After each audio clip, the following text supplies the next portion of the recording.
Hi, it's Dr. Erica. Thank you for joining me. Please like, share, and subscribe if you haven't already. My main channel, Erica Onigbola Farm D.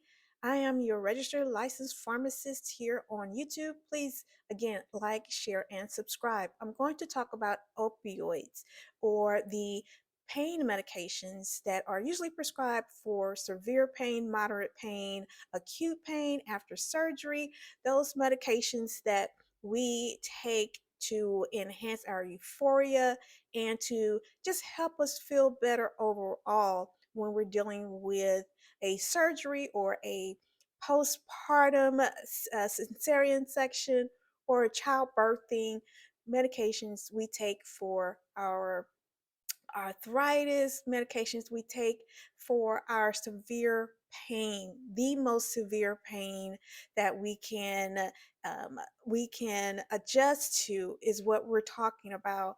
Those medications that also cause death. I want to talk about this particular class of medications because of the latest news that was broadcast nationally about the Real Housewives of Salt Lake City, Miss Mary. Her son, Robert Jr., was recently deleted out of our earth after an overdose of painkillers or anesthesia or analgesic medications. These analgesic medications are very serious and they can be detrimental or deadly. Now, there are some reversal emergency medications called Narcan that can be used in those situations, but they have to be used immediately.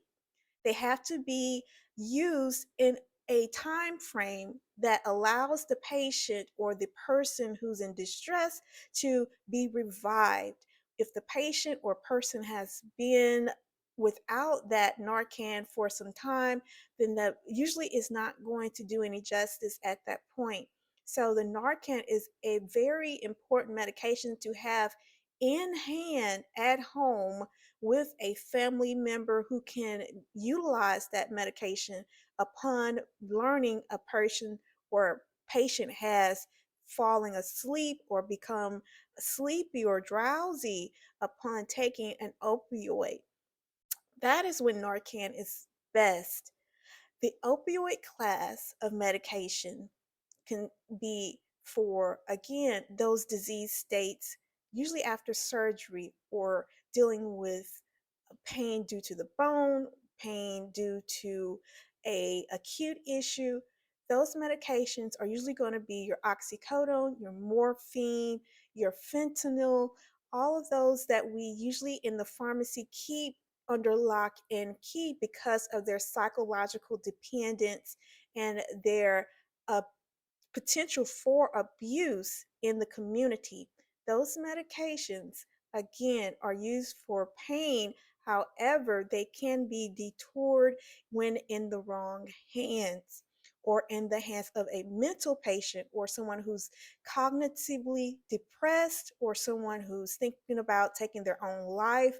In this particular case, it has been found out that this person, Mr. Robert Jr., the son of the Real Housewife of Salt Lake City, Miss Mary, has learned that her son has finally succeeded at his goal of ending his life. He previously talked with his mother about the number of oxycodone tablets that he previously took on a previous occasion to end his life.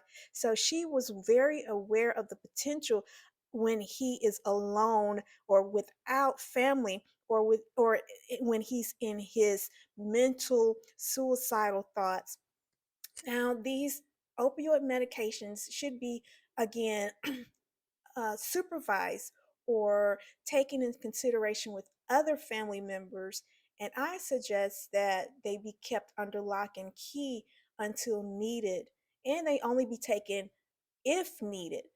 Some people take them around the clock on a schedule, and then some people are more aware and tend to deal with their pain in a different way so that they don't have to take the opioid around the clock because they don't want to be a dependent on this medication. I call it zombie patients. When patient constantly takes opioid medication without the implementation of non-pharmaceutical pain relief, then the patient becomes dependent, and that's what I call a zombie patient. The patient has the right to take their prescription medications, and they also have the obligation to be responsible when they're being prescribed these medications.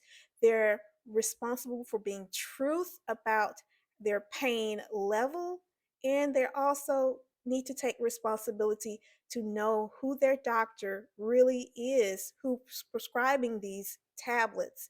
So I just want to reiterate to the public out there that pharmacists, we do work hard in retail, community pharmacists. I have been a pharmacist for 13 years. I'm Dr. Erica. I hope this information has been helpful to you. If you would like, share, and subscribe if you haven't already, and I hope to see you on future videos. Take care. Dr. Erica signing off. Bye bye.